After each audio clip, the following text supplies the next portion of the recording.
기도하겠습니다. 주님, 말씀이 육신이 되어 이 땅 가운데 오신 그 거룩한 뜻을 저희들 가운데 이루어 주옵소서. 부족한 저희가 세상 가운데 하나님의 거룩한 나라를 건설해 나가고자 하오니 새 힘과 새 능력으로 덧입혀 주사 주님께서 만드시고자 하는 완전한 에덴 동산이 저희를 통하여서 만들어지게 하여 주옵소서. 무엇보다도 예배드리기에 앞서 우리 안에 있는 모든 죄들을 주님 앞에 내려놓습니다. 내 자신만을 생각했던 이기적인 모습들, 세상 가운데 육체의 눈이 보여주는 탐심과 이생의 자랑거리를 쫓으려 했던 모든 죄악들을 주님 앞에 꺼내놓으니 용서하여 주옵소서. 너무도 부족한 제가 감히 주님의 말씀을 들고 나왔사오니 이 시간 성령의 기름 부으심이 충만케 하사 전하는 전하 듣는 이들 모두에게 은혜만 가득한 시간 되게 하여 주옵소서. 예수님 이름으로 기도합니다. 아멘. 만나서 반갑습니다. 오늘 새로운 뭐 언젠가 청년이 되겠죠. 향기가 가득 이 예배당 안에 향기가 가득 뿜뿜하는 우리 유아가 왔습니다. 우리 유아 사랑해요. 너무 귀여워요. 좀 저렇게 아빠와 엄마를 쏙 빼닮았어. 자, 지난 예배 시간에 우리는 사무엘상 23장 전체를 통해서 문제를 대하는 다윗의 모습을 봤습니다. 다윗에게 처음 문제가 뭐였습니까? 사랑합니다. 너무 빨리 끝내는데. 자, 첫 번째로 그일라 주민을 블레셋에게 구원하는 문제였습니다. 문제를 대하는 다윗의 첫 번째 모습이 뭐였죠? 문제를 인지했다고요. 문제를 인지했습니다. 문제를 인식한 다윗의 두 번째 모습은 뭐였습니까? 그렇죠. 문제에 대한 질문. 세 번째는요? 순종. 맞습니다. 곧이어 이어지는 다윗의 두 번째 문제는 그거였고 세 번째는 순종이었습니다. 블레셋에게서 구원한 그일라 주민들이 사울에게 다윗을 넘겨주려 했고 문제에 직면한 다윗은 곧바로 같은 모습으로 문제를 해결했습니다. 기억나시죠? 그일라 주민이 자신을 사울에게 넘길 것이라는 문제를 인식한 다윗이 곧바로 하나님께 물어보았습니다. 무엇을 통해 물어보았죠? 그렇죠. 에봇 안에 있는 우림과 툼민, 하나님의 뜻을 묻는 신탁도구가 있었고 대답하지 마세요. 유아는 무슨 말인지 방언하지 마세요. 자, 그것을 통해서 하나님께 문제를 여쭤보았다. 그 결과 하나님께서는 다윗을 어디로 이동시키셨습니까? 다윗을 광야로 이동시키셨습니다. 역시나 다윗은 하나님께 순종하는 것으로 문제를 해결했으나 하나님께서는 어디로 이동시키셨다고요? 다윗을 광야로 이동시켰습니다. 그러나 하나님께서 이끄신 광야는 결코 쉬운 곳이 아니었죠. 사람이 결코 쉽게 살 수 없는 광야로 인도하셨고 여러 광야를 마치 맛집 투어 죄송합니다. 다윗 죄송합니다. 맛집 투어하듯이 돌아다녔습니다. 그 가운데 다윗은 하나님께 더욱더 의지하고 이 광야 생활을 통해 다윗은 더욱 강해졌습니다. 다윗만 강해졌습니까? 다윗에게 속한 600명, 환난이 있는 자, 빚진 자, 애통한 모든 자들이 함께 강해졌습니다. 자, 다윗은 하나님께 순종했음에도 불구하고 광야로 인도하셨습니다. 왜 그러셨을까요? 다윗을 더욱 강하게 하고 하나님 말 찾게 하기 위한 하나님의 계획이었습니다. 세상 가운데서도 이런 대표적인 모습이 하나 있었죠. 대표적인 예가 하나 들었었죠. 그게 뭐였습니까? 그렇죠. 현대판. 좋습니다. 현대판 염전노예. 이 노예 역시도 하나님께 인식하고 질문하고 순종했으나 광야로 끌려가서 텐트 치고 살았고 더욱 강해진 모습을 우리 눈으로 지금도 보고 있습니다. 현대판 염전노예 기억하시죠? 자, 광야 투어를 다니며 숱한 고난과 역경을 겪은 다윗은 그동안 많은 일이 있었습니다. 자신을 죽이려 한 사울을 처리할 수 있었음에도 불구하고 자신의 손으로 죽이지 않았고 또 중간에는 사무엘 선지자도 죽었습니다. 여러분 그 스토리가 다 이어지셔야 돼요. 사무엘 선지자도 중간에 죽었습니다. 자, 오늘 본문 말씀은 사울의 마지막 전투로 시작하려고 합니다. 오늘 제목이 뭡니까? 마선생의 선물. 몇 달 전에 저희 아들이 저한테 이런 말을 하더라고요. 아빠, 우리 옛날에 바선생 봤었잖아. 기억나? 귀여웠었잖아. 그래. 제가 물어봤습니다. 내가 너랑 언제 바선생을 봤니? 그게 뭐야? 이랬더니 저희 아들이 저한테 그러더라고요. 아빠, 바선생은 바퀴벌레. 요새 애들은 바퀴벌레를 보고 바선생이라고 그런다고 그러더라고요. 잘은 모르겠어. 정확한 거는 모르겠는데 아무튼 저희 아들은 바퀴벌레를 보고 바선생이라고 부르더라고요. 제가 좀 놀랐습니다. 아무튼 오늘의 제목인 마선생은 누굴까요? 마퀴벌레. 마퀴벌레 뭡니까? 자, 마퀴벌레 아니에요. 마선생은 마귀 앞글자만 따서 마선생이라 부르도록 하겠습니다. 마퀴벌레 아닙니다. 마퀴벌레 없어요. 그런 벌레 처음 들어봐요. 자, 그런 마선생이 오늘 사울에게 어떤 선물을 주었는지 한번 보겠습니다. 먼저 오늘 본문 말씀은 블레셋과의 전투로 시작됩니다. 다윗이 이스라엘에서 사울을 피해 도망치고 난 후로도 블레셋은 끊임없이 이스라엘을 괴롭힙니다. 31장 위에 제목이 뭐예요? 사울과 요나단이 죽다. 31장 1절입니다. 시작.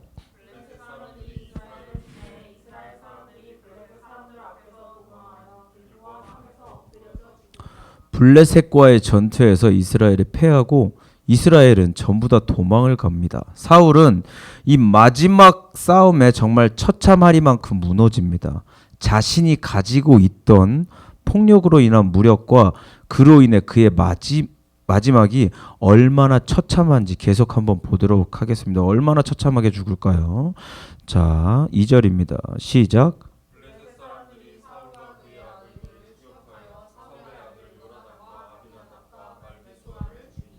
여러분 보세요. 사람에게 가장 큰 아픔이 뭡니까? 역시 하늘과 땅의 이치를 깨달으셨습니다. 지천명이십니다. 그렇죠. 발목 삔 거 아닙니다. 사람에게 가장 큰 아픔은 발목 삔 거 아닙니다. 자식이 먼저 죽는, 내 혈육이 먼저 죽는 겁니다. 그것도 내가 가장 사랑했던 자식들이 죽는 아픔이겠죠. 우리나라 속담에도 부모가 죽으면 산에 묻지만 자식이 죽으면 가슴에 묻는다라는 말이 있습니다. 또 아내 잃은 남편을 뭐라고 합니까? 호랍이라 그러죠. 남편 성별 바꾸지 마세요. 창조 질서를 어지럽히지 마세요. 마퀴벌레 뭐야? 자꾸 생각나잖아. 얼굴 볼 때마다 마퀴벌레. 어디까지 했었나? 자, 아내 잃은 남편을 뭐라고 한다고요? 호랍이. 남편 잃은 아내는 과부. 부모 잃은 자식은 고아. 맞습니다. 그럼 자식 잃은 부모는? 자식 잃은 부모를 일컫는 단어는 없습니다. 여러분 생각해 보세요. 내 자식이 나보다 먼저 죽는다? 생각하기도 싫죠. 이렇게 처참한 아픔을, 이 큰 아픔을 사울은 먼저 겪습니다. 방금 사울의 세 아들이 죽었죠. 요나단과. 자, 그럼 사울은 어떻게 될까요? 4절입니다. 한번 보십시오. 시작. 제가 읽겠습니다. 죄송합니다. 그가 무기를 든 자에게 이르되 야, 네 칼로 나를 찔러라 라고 말합니다. 그리고 나서 뭐랍니까? 할례받지 않은 자들이 와서 나를 찌를까 모욕할까 두려워하노라. 여러분 사울은요 사람들의 시선을 굉장히 의식합니다.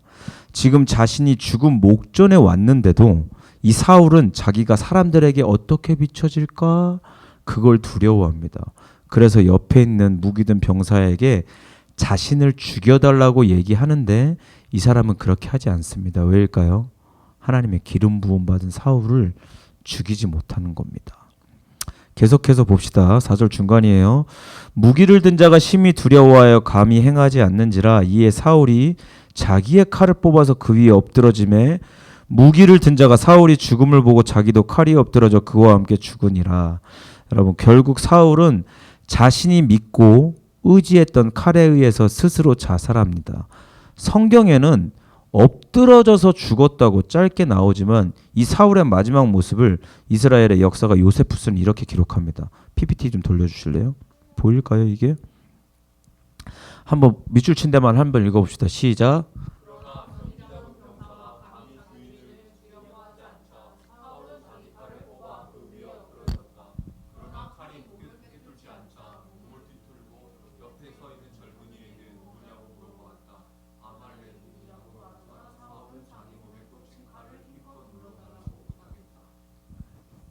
사울이 죽으려고 자살을 시도했는데 한 번에 죽지를 않습니다.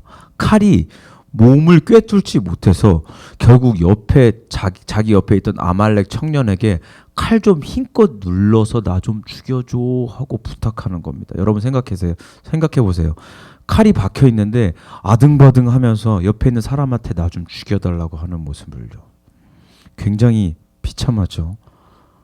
어디까지 읽으시는 거예요? 어디까지 읽으시는 겁니까?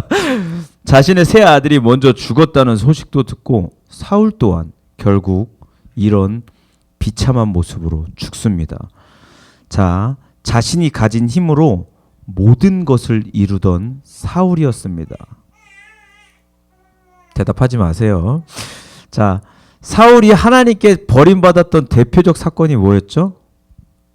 순종이 제사보다 낫고 듣는 것이 순양의 기름보다 낫다 했을 때 일어난 그 사건. 사울이 하나님께 버림받았던 대표적 사건이었습니다. 그때 하나님께서 이방 민족 아말렉 전부를 진멸하라 말씀하셨는데 아말렉 왕을 살려줬죠. 그때 그 이후에 사울은 자신이 다스리던 놋 땅은 진멸했습니다. 무슨 말 하는지 아세요? 자신이 가지고 있던 사울이 모든 것을 이루었습니다. 그러나 하나님의 뜻은 거부한 채 이방 민족은 살려뒀는데 자신이 다스리던 놋 땅의 85명의 제사장들 또한 그 땅에 살던 모든 자들 나귀와 양까지 전부 다 진멸했습니다. 기억나십니까? 놋 땅의 85명 제사장 기억 안 나시나요? 도액 기억 안 나요. 사랑해요. 그때 제사장뿐만이 아니라 남자 여자 뭐 할 거 없이 전부 칼로 진멸했다고요. 하나님께서 진멸하라 말씀하신 이방인은 살려두고 자신이 다스리던 종족들은 지 마음대로 진멸하고 폭력으로 무력으로 하나님을 무시한 채 살던 사울이었습니다. 그러나 자신의 힘으로 살던 사울은 결국 자신이 가지고 있던 칼에 의해서 죽임당했습니다. 그도 여의치 않자 옆에 있던 아말렉 청년에게 꿈틀꿈틀거리면서 힘껏 눌러달라고 나 좀 죽여줘 하고 부탁까지 했죠. 여러분 세상에서 예수 믿지 않는 이들은요 나중에 자신이 가지고 있던 힘으로 죽을 겁니다. 어떤 죽음이요? 영원한 죽음이요. 자신이 가지고 있던 생각, 돈, 권력 그런 것들로 인해 하나님이 필요 없다고 하는 이들, 하나님보다 자신의 생각이 맞고 사람이 살기 위해서는 하나님보다 돈과 권력이 필요하다고 하는 사람들, 그들은 반드시 자신이 가지고 있던 생각, 돈, 권력, 그 힘으로 인해서 영원한 죽음을 당할 겁니다. 풀무불에서 슬피 울며 이를 갈 거라고요. 왜 살아있을 때 예수 믿지 않았지? 왜 살아있을 때 예수보다 돈을, 힘을, 권력을 더 얻기 위해서 노력을 했을까라고 생각하겠지만 그때는 이미 늦겠죠. 그렇기에 살아있을 때 더더욱 예수 그리스도를 의지하며 살아야 합니다. 내가 가진 모든 것들이 하나님을 나타내기 위해 존재하는 것이지 세상에서 내 모습을 꾸미기 위함이 아닌 것을 깨달아야 합니다.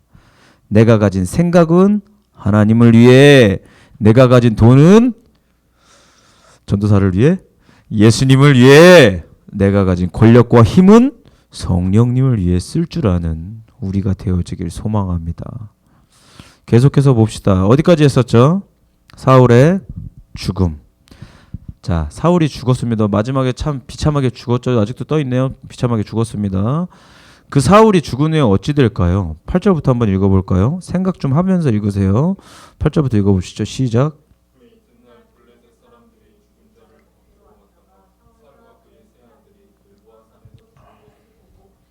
네, 예, 알겠습니다. 사울과 그의 아들이 죽은 것을 블레셋이 봤답니다. 아까쯤에 사울과 세 아들은 죽고 사울은 자살을 했죠.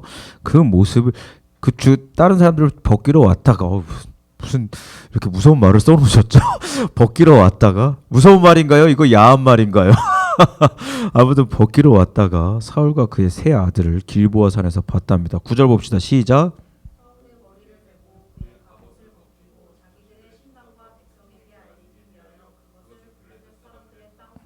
10절. 오케이. 여러분 사울이 자살한 이유가 뭐였습니까? 네, 모욕을 당할까봐 자살을 했습니다만 결국은 죽음 후에 어떻게 됐습니까? 목이 잘리고 성벽에 못 박히는 더욱더 치욕스러운 모욕을 당했습니다. 여러분 잘 보십시오. 사울은 처음에 하나님께 기름 부음을 받았습니다. 그러나 하나님께 불순종한 후 버림받고 그 후에 마귀의 유혹에 빠졌습니다. 어떤 유혹이었죠? 사천다만, 미움, 시기, 질투, 다툼의 유혹에 빠졌습니다. 그리고 그 악한 영에게 휘둘렸습니다. 그저 내가 기분 내키는 대로 죽이고 살리며 내 육신의 만족함을 채우며 살던 사울의 마지막은 이렇게도 처참합니다. 그 순간만큼은 내 뜻대로 하며 사는 것이 내 안에 속사람을 만족시켜 주는 일 같지만 결국은 마귀에게 이끌려서 죽임을 당합니다. 태초에 아담과 하와에게 속삭이던 마귀의 엄청난 유혹의 결과가 뭐였죠? 죄와 사망이라는 것을 가지고 들어왔습니다. 아담과 하와도 마귀에게 휘둘렸을 때 그들에게 어떤 꾀임이 있었습니까? 너 마음대로 살아봐. 네 뜻대로 살아봐 하는 것이었고 내 뜻대로 보기에 보암직도 하고 먹음직도 한 그것을 하나님의 명령을 어기고 먹었을 때 어떤 결과가 있었습니까? 마선생이 아담과 하와에게 주었던 그 간악한 선물이 뭐였죠? 죄와 사망이라는 결코 받고 싶지 않은 선물을 받았습니다.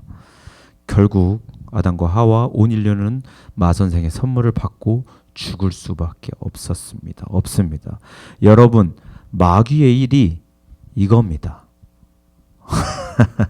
하나님의 사람을 죄라는 달콤한 것으로 꼬드겨서 이리저리 이용해 먹고 마지막은 사망에 이르게 하는 겁니다. 결국 하나님의 사람이던 사울이 불순종이라는 죄라는 것을 받아들이고 결국 그의 마지막은 사망이라는 것으로 종지부를 찍게 됩니다. 마 선생님이 사망을 주셨습니다. 자, 또한 이 죽음으로 마귀의 후손 블레셋은 마치 하나님께 선전포고하듯이 하나님의 사람이었던 사울의 머리를 베어버립니다. 사울의 머리를 베었다. 뭐 생각나는 거 없나요?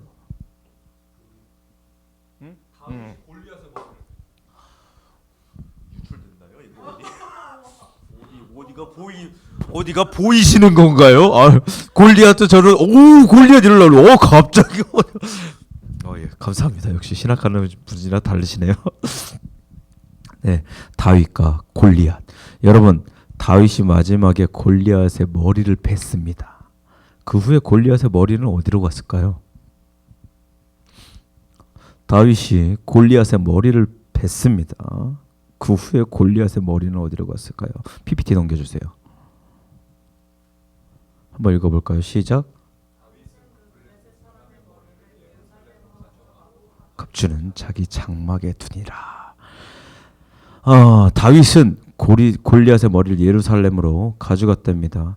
예루살렘은요, 지금은 나와 있지 않지만 나중에 솔로몬 시대에 하나님의 성전이 지어지는 곳입니다.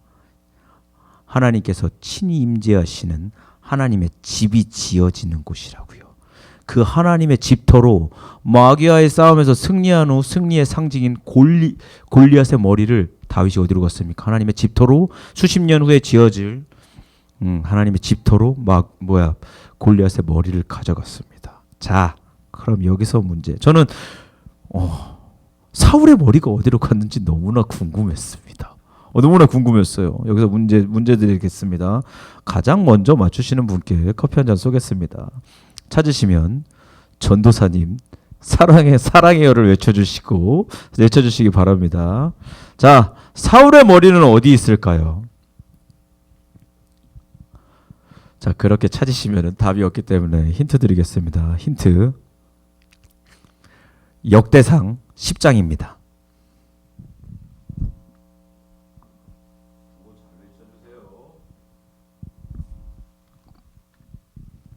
사울의 머리를 찾는 겁니다.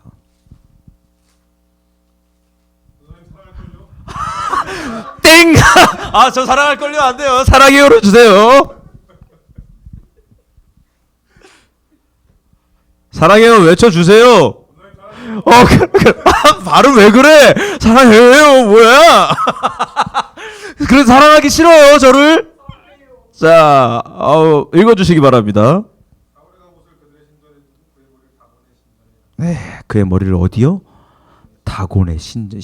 아직도 찾고 계세요. 역대상 10장 10절입니다. 죄송합니다. 제가 다 알려드릴게요. 역대상 10장 축하드립니다. 역대상 10장 10절입니다. 다 같이 한 번만 더 읽어봅시다. 시작.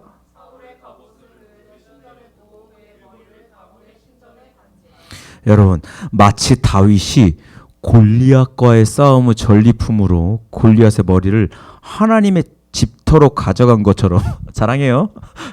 마귀는 하나님 보란 듯이 하나님 기름 부은 받은 사울의 머리를 들고 자신의 집에다 가져다 놓습니다. 또 이 다곤 신전에서 무슨 일이 있었습니까? 우리는 발 없는 말씀 10만리 설교 들을 때 발 없는 하나님의 말씀이 하나님 법궤 혼자서 블레셋 온 전역을 심판하고 다니는 모습을 봤습니다. 법궤가 그때 어디로 갔죠? 방금 읽었잖아. 다곤 신전 가서 목이랑 막 손목 막 다 꺾고 막 다음날 가보니까 또 누워있고 막 기억 안 나요?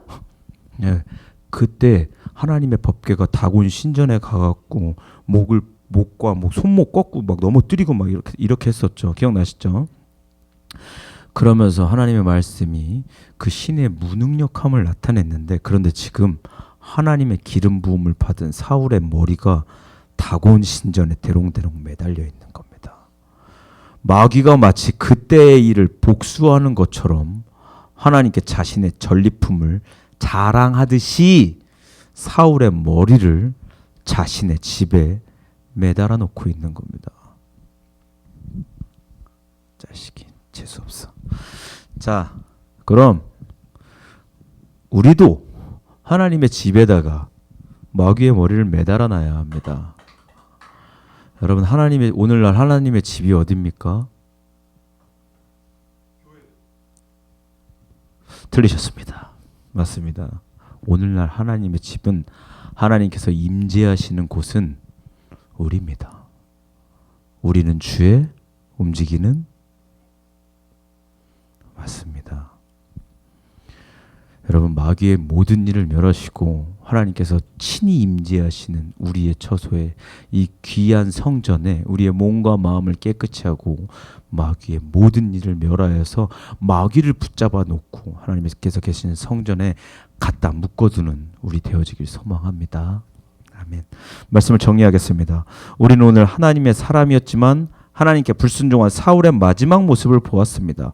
불순종으로 인한 하나님께 버림받은 사울이 그 이후에는 악한 영향에 휘둘리며 자신이 가지고 있던 힘으로 모든 것을 진멸하던 사울은 블레셋과의 마지막 전투에서 어떻게 됐습니까? 아들들이 먼저 죽고 그 아픔이 사라지기도 전에 사울 또한 처참하게 머리가 잘린 채 마귀의 집에 걸려서 그 마지막을 장식했습니다.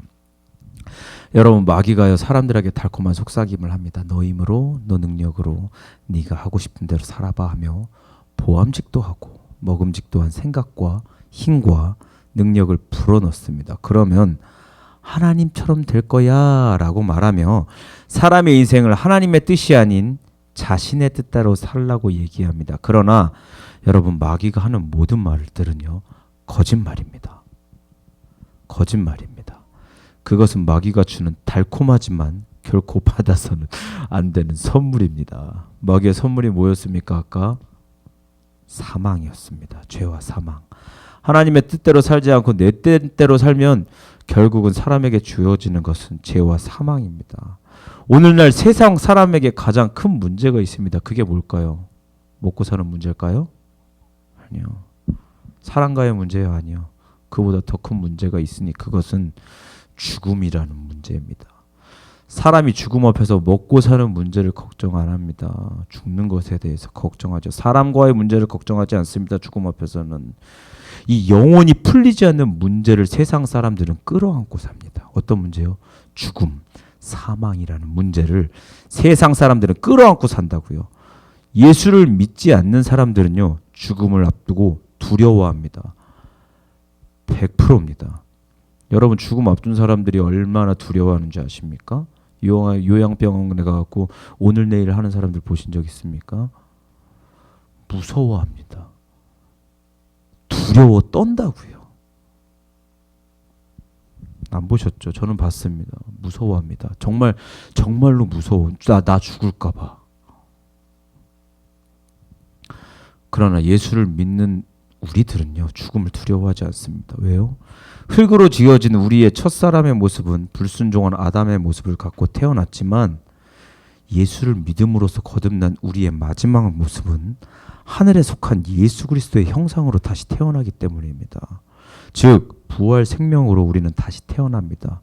썩어버려야 할 육체가 썩지 아니하고 죽을 것이 죽지 아니하였을 때는 사망을 삼키고 이기리라고 기록된 말씀이 우리 가운데 이루어지는 거라고요. 그날에 우리는 세상이 가장 두려워하는 사망이라는 녀석을 조롱할 수 있습니다. 뭐라고 조롱할까요? 약 올릴 수 있습니다. 사망아, 너의 승리가 어디 있느냐? 사망아, 네가 쏘는 것이 어디 있느냐?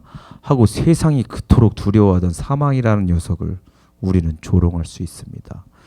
세상이 주인으로 삼은 죄와 사망을 우리 조롱한 우리 되어지길 원합니다. 우리에게 죽음은 예수님을 만나기 위한 하나의 여정이고 천국으로 가기 위한 지나가는 길입니다.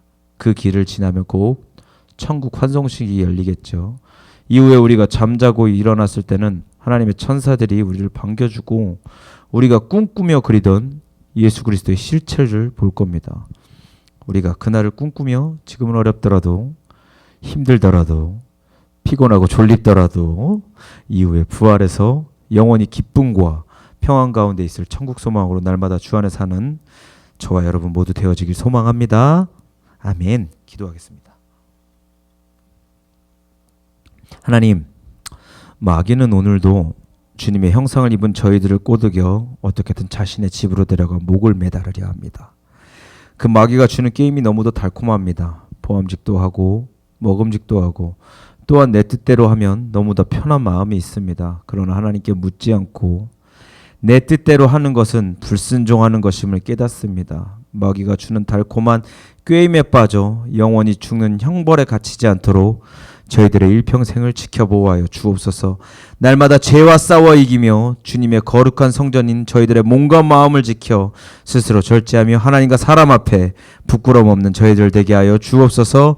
세상 가운데서 어렵고 힘들더라도 부활 소망을 갖고 사망을 조롱하며 사는 강하고 담대한 주님의 모든 자녀들 되게 하여 주옵소서.